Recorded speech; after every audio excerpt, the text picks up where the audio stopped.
In this movie, I want to provide a brief overview of some of the basic playback controls found in iTunes. Now, we'll get into a much more detailed look at playback options when we get to the chapter on playing your content, but for now I just want to introduce you to the necessary controls to get us through this chapter and the following chapter on importing our content. Again, if you haven't imported any music into your library yet, don't worry. This is just an overview and you can sit back and watch. Basically, you'll find the playback controls in the upper left-hand corner of the iTunes window. Currently, only the play button is available because I have no song selected in my library. So I can just browse through and find a song I want to play. Now, the quickest way to play a song is to double-click it. I just clicked it once to select it. But double-clicking any song will start it playing. So now the song is playing.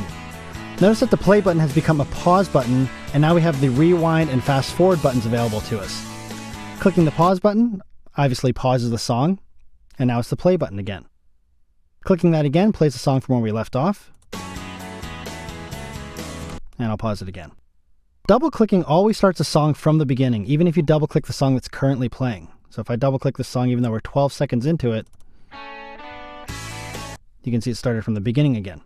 So don't double-click tracks unless you want them to start over again. Either use the play button or use the space bar on your keyboard, which acts as the play/pause button for iTunes as well. Now the rewind and the fast-forward buttons work in two different ways, depending on if you click them or if you hold them down. So let me start this playing. So holding down the buttons either rewinds or fast forwards. You can keep track of where the song is by looking at this diamond-shaped playback indicator in the center display here. And the time displays on either side show you how much time has elapsed and how much time remains in the song. You can also drag this diamond shape from left to right to quickly scrub to an area of the song you want to listen to.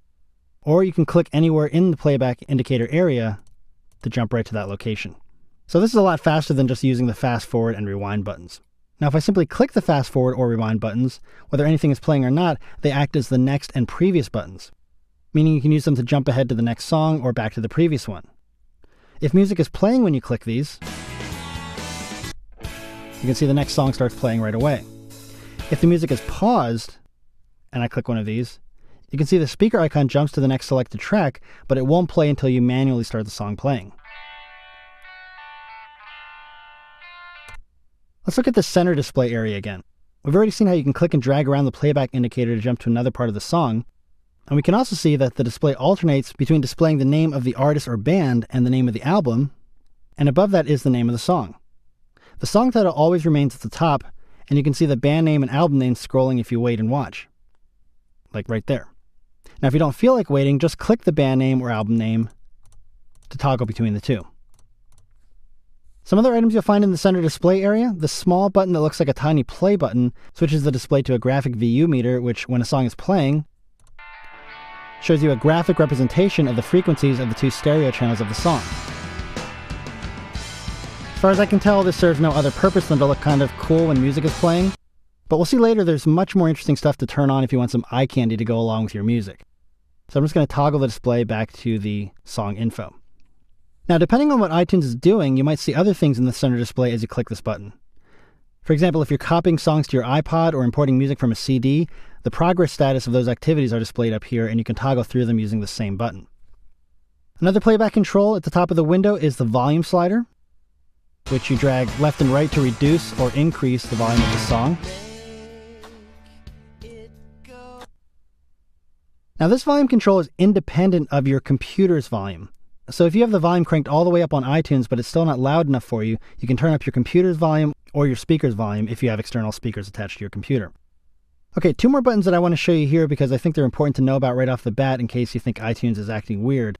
In the lower left-hand corner, this button with the crossed arrows is the shuffle button, which when selected, shuffles or randomizes the playback of the songs. So if I have that selected, when my current song reaches its end, it most likely won't play the next immediate track in the list, but instead iTunes will randomly pick the next song from my library. Like right now I'm playing this song called Breaking Down. If I click the next button, I might be expecting the song Co-Star to start playing. But if I click, you can see it actually jumped to this Over and Over Again song by Clap Your Hands, Say Yeah. And as I continue to click that button, you can see that iTunes is just randomly jumping through my entire library. I only point this out now because it can be confusing if you mean to jump to the next song in your library or playlist and have it jump to some other random song instead. If that happens, just check to make sure that the shuffle button is not selected. Next to the shuffle button, we have the repeat button, and by hovering over it, you can see that the options here are to play the playlist just once, repeat the playlist, or repeat just one item. Now, without this button selected, the songs currently selected, whether you have your entire library selected or just a single playlist, will play one after another, top to bottom, and then playback will stop when it reaches the end of the list. If you click the repeat button just once, it's going to repeat, in this case, my entire library because I have my entire music library selected.